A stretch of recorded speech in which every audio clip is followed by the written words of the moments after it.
First and foremost, I apologize for not being able to join you in person today and for appearing via video instead.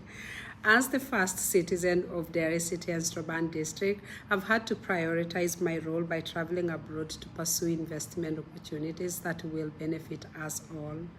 I would have loved to be with you today, and I hope you have another opportunity to meet with me very soon.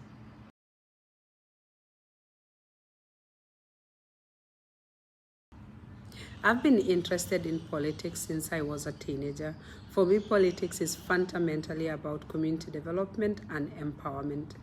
My journey into politics didn't begin in Northern Ireland. It started in Kenya, where I worked as a community activist. I was fortunate to play a role in influencing significant changes as the introduction of free universal primary education and the fight to make female genital mutilation illegal. These experiences taught me the profound impact of political engagement that can have in people's lives.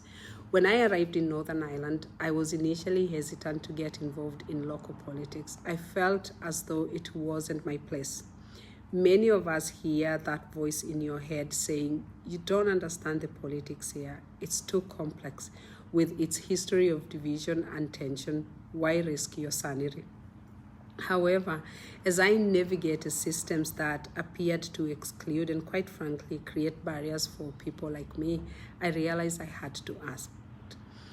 I came to understand the critical importance of representation and having a voice at the table. I also firmly believe that everyone has something valuable to contribute. After all, Northern Ireland had become my home. I had chosen to build my life here, and I wanted the best for my son, Brian, and for all our children. Knowing that politics can make a difference, I decided to start by empowering myself and my community. After receiving my refugee status, I founded the Northwest Migrants Forum. This platform gave me that deeper insight into the real issues that people are facing in our community, and I quickly learned that many of the challenges we face are tied into politics. The politics of division has let us down.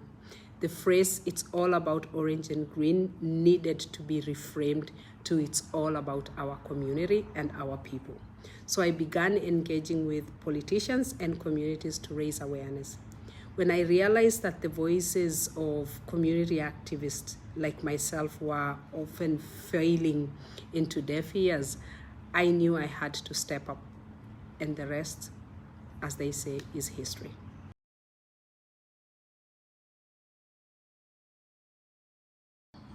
I joined a political party simply because I was invited, especially by Colum Eastwood, the leader of the SDLP. I believe our paths were meant to cross. Colum was the first mayor I met when I moved to Derry in 2010, and I was incredibly inspired by his leadership and youth. Later, I became friends with former Mayor Brenda Stevenson, who introduced me to the SDLP ways of working. I remember attending the special conference in 2015 where Colum was elected as leader of the SDLP, and it was then that I decided to join the SDLP.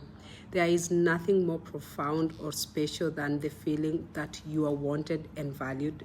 That's exactly what I felt when Colum approached me, and it made all the difference. The party's values aligned closely with mine.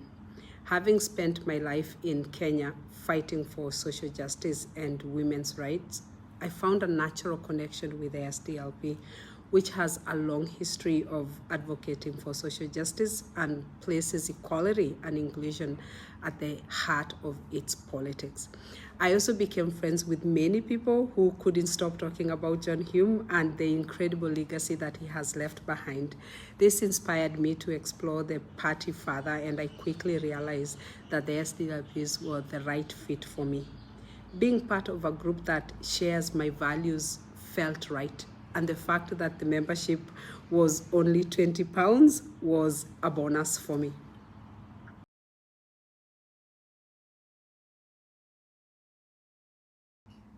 This is a loaded question, and I believe many of you already are aware of the challenges women face in politics.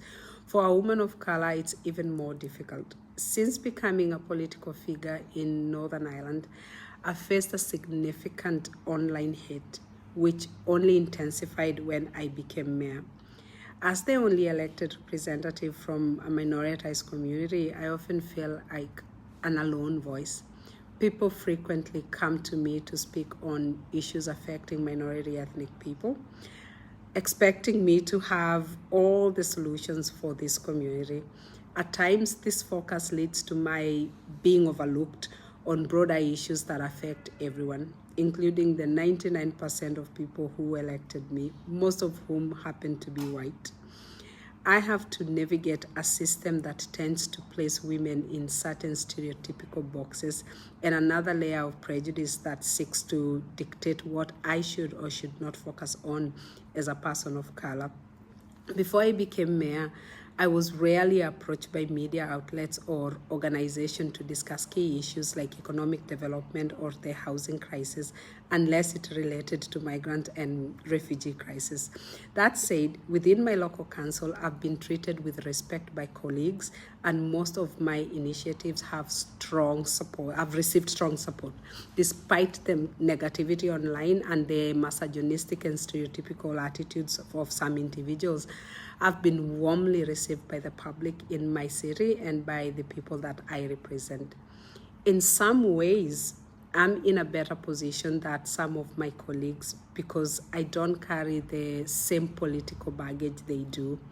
And since becoming mayor, there has been a noticeable shift. Organizations and companies are now seeing that I can contribute to much more than just the migrant crisis. They've changed how they relate to me, and I'm now consulted on large economic projects with people paying attention to my ideas. I've also had the opportunity to implement some great initiatives for young people and those with complex needs, which have been received really, really well.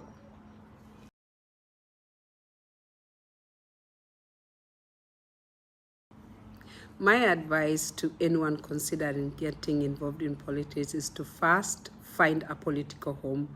If you're from a minority ethnic background, I'll be honest with you, it's extremely difficult to succeed as an independent candidate. The reality is you are unlikely to be elected without the support of a party. So join a political party that aligns with your values and beliefs, but more importantly, choose a party that genuinely cares about you and the issues you are passionate about. My success within the SDLP has come from their support and respect for the many ideas that I have. To excel in politics, you need a party that will stand by you, support you, and allow you to grow and flourish. Choose a political home where you can contribute fully to the community and make a real difference.